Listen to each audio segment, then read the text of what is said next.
Remove the pins. There's a size 10mm screw on both sides of the bumper. Remove the 10mm that hold the undercover to the bumper.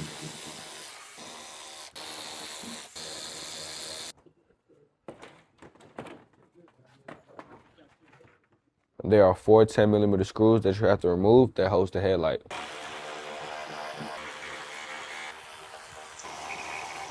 Use a pair of nose pliers to remove the harness from the headlight. Unplug the harness from the headlight bulb.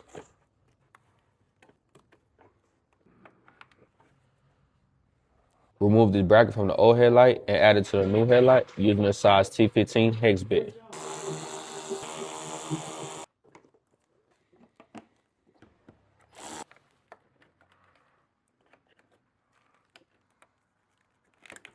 Before putting everything back together, test the headlights and make sure that they work.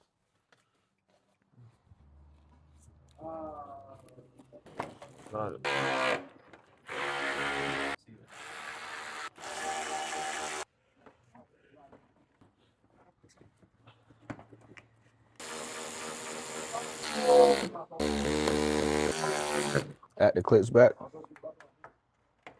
And that's how you change the headlight assembly on the 2009 Nissan Altima.